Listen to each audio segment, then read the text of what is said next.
हे आहे आपल्या आवाजचं नवीन बातमीपत्र। हाक तुमची साथ आमची, अर्थात आपल्या हक्काचं व्यासपीठ आपला आवाज। आपल्या आवाजमध्ये मी अविनाश पवार आपल्या सगळ्यांचं मनापासून स्वागत करतोय। आजच्या बातमीपत्रामध्ये आपण आजच्या दिवसभरातल्या घडामोडी पाहणार आहोत। मात्र सुरुवातीला पाहूयात हेडलाईन। जुन्नरमधल्या रस्त्यांची दुरावस्था, प्रवाशांना जीव मुठीत घेऊन करावा लागतोय प्रवास। पाणी प्रश्न आता पेटणार। उत्तर पुणे जिल्ह्यातल्या धरणाच्या पाण्याच्या प्रश्नानंतर आता संगमनेर तालुका देखील ऐरणीवर। या आणि इतरही सगळ्या घडामोडी आपण विस्ताराने पाहणार आहोत, मात्र एका छोट्याशा ब्रेक नंतर। कुठं घडलं, कसं घडलं, आता पहा रोजच्या घडामोडी घर बसल्या आपल्या टीव्हीवर। हो, आपल्या स्थानिक केबलद्वारे आम्ही घेऊन येत आहोत आपला आवाज, आपल्या हक्काचे व्यासपीठ, अर्थातच हाक तुमची साथ आमची, आम्ही घेऊन येत आहोत आपला आवाज। ब्रेक नंतर आपल्या सगळ्यांचं पुन्हा एकदा स्वागत करतो। बातमीपत्राची सुरुवात करतोय ती म्हणजे नारायणगाव मधल्या बातमीने। नारायणगावमध्ये गाळे मालकावर कारवाई करण्यात आली होती, मात्र ती वादातीत ठरलेली होती। गाळे मालकाने तक्रार दाखल केल्यानंतर ग्रामपंचायत सदस्यांसह ग्रामसेवकावर देखील आता गुन्हा दाखल झालेला आहे आणि या संदर्भात आता प्रशासनाने पुढे काय कारवाई केली आहे याविषयीचं वृत्त पाहूया। नारायणगाव ग्रामपंचायतीने शंकर जाधव या गाळे मालकावर कारवाई केली होती, मात्र ही कारवाई बेकायदेशीर असल्याचं जिल्हा परिषदेने स्पष्ट केलंय। त्यामुळे ग्रामसेवक राजेंद्र खराडे यांना निलंबित करण्यात आले। त्यासोबतच 11 ग्रामपंचायत सदस्यांना देखील चुकीची कारवाई असल्याचा ठपका ठेवून पोलिसांनी अटक केली आहे। त्यांना पोलीस कोठडी देण्याची पोलिसांची मागणी न्यायालयाने फेटाळून लावली आहे। पुणे जिल्हा परिषद यांच्याकडून आम्हाला काल रात्री ईमेल आलेला आहे की नारायणगाव ग्रामपंचायतीचे ग्रामसेवक राजेंद्र खराडे यांचं निलंबन झालेलं आहे व त्यांचं निलंबनासाठी त्यांना भोर पंचायत समिती दिलेली आहे। नारायणगाव ग्रामपंचायतीमध्ये यापूर्वी पिंदले म्हणून आमचे ग्रामसेवक आहे, त्यांची नियुक्ती झालेली आहे। तर आम्ही त्यांना आदेश देणार आहोत की आपण त्या ठिकाणी तात्काळ रुजू व्हावं। नारायणगाव ग्रामपंचायतीचे सदस्य बाबू पाटे आपल्या सोबत आहेत। ग्रामपंचायतीने केलेली कारवाई चुकीची की बरोबर आहे हे आपण जाणून घेणार आहोत। ग्रामपंचायतीची भूमिका आपण प्रथम सांगा।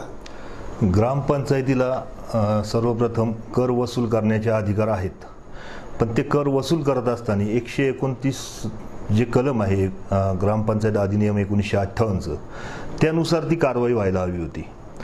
त्यानुसार यांनी त्या मालकाला नोटिसा दिलेल्या नाहीत, त्याचं जप्त करताना पंचनामा केलेला नाही, तो माल ज्या गाळ्यात ठेवायला हवा होता ते केलेलं नाही।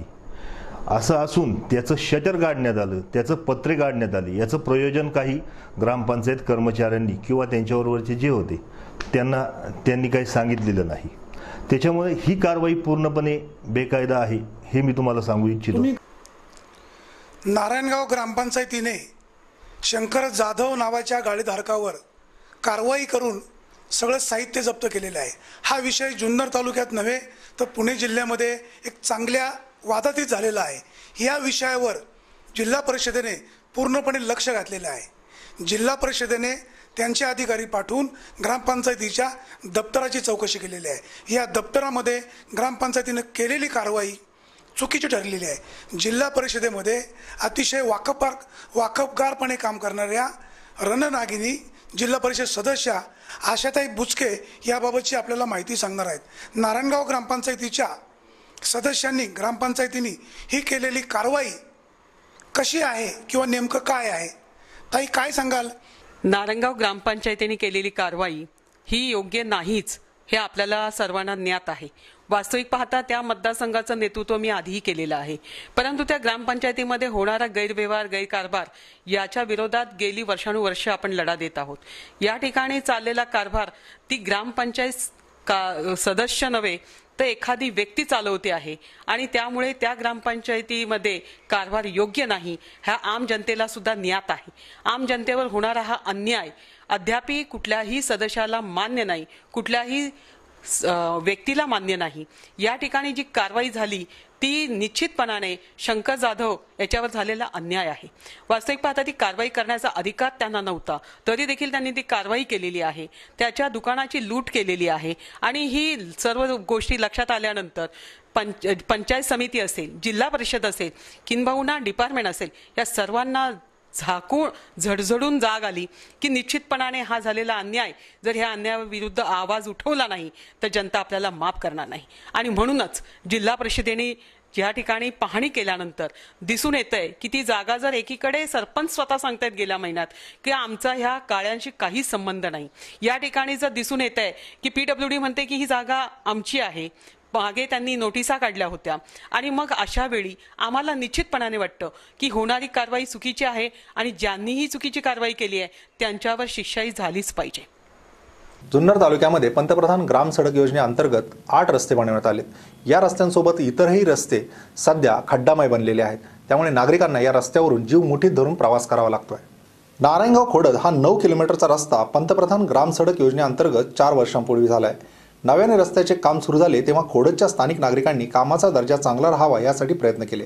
मात्र आता या रस्त्याची अवस्था अत्यंत खराब झाली आहे. या रस्त्याच्या कामाला सुमारे 2.5 कोटींचा निधी खर्च झाल्याची माहिती मिळाली.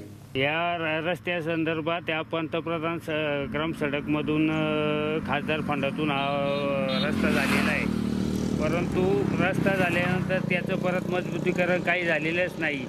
आम्ही वारंवार PWDच्या साहेबांना कंप्लेंट केली पण त्यांनी काही त्याची दखल घेतली नाही. साईड पट्ट्याचे काम हे झालेलं आहे, खचलेलं आहे एकदम. आणि वारंवार या रोडमध्ये अपघात होतात. मध्यंतरी तरी एक अपघात असा झाला का आमच्या इथला एक ग्रामस्थ मोटरसायकलून पडून जागेवर ठार झालेला आहे.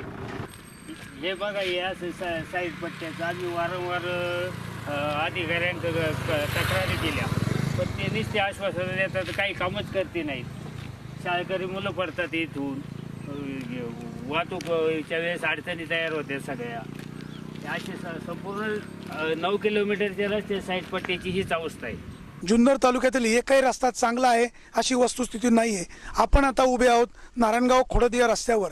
नारायणगावपासून खोडद हे अंतर 9 किलोमीटर आहे. या रस्त्याचं काम 5 वर्षापूर्वी पंतप्रधान ग्राम सडक योजनेच्या अंतर्गत केलेलं आहे.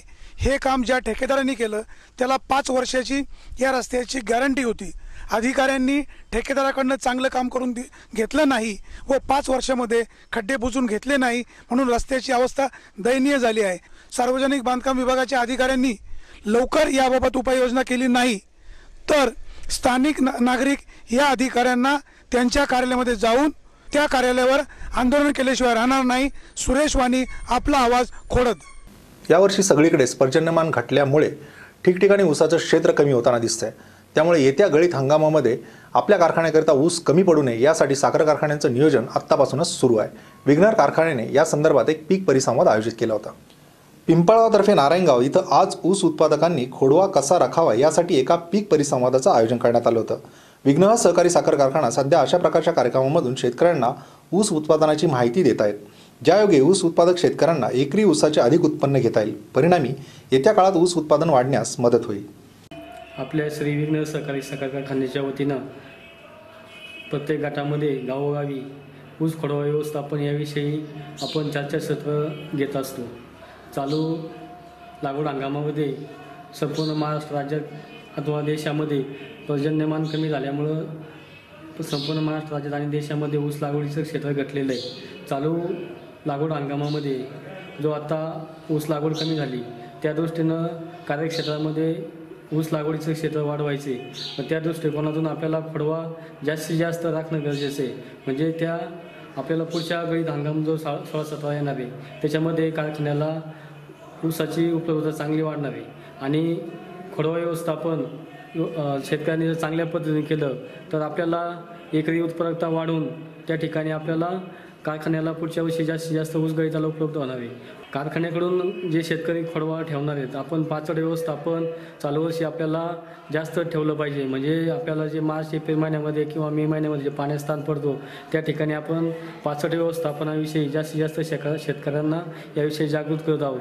या घटनेनंतर आता वळूयात पुढच्या बातमीकडे. सध्या पाण्याचा प्रश्न ऐरणीवर आलेला आहे. पुरेशा पावसाअभावी धरणांमध्ये पाणी साठा कमी आहे. त्यामुळेच या धरणांमधून पाणी पिण्यासाठी कसं वापरावं यासाठी शासनाला तारेवरची कसरत करावी लागणार आहे. सध्या संगमनेर तालुक्यामध्ये निळवंडे धरणाचं पाणी खालच्या भागाकरता सोडायचं की नाही यावरून वाद उपस्थित झालेला आहे. स्वाभिमानी शेतकरी संघटनेचे कार्यकर्ते याकरता उपोषणाला बसलेले आहेत. धरणाचं पाणी कॅनलचं काम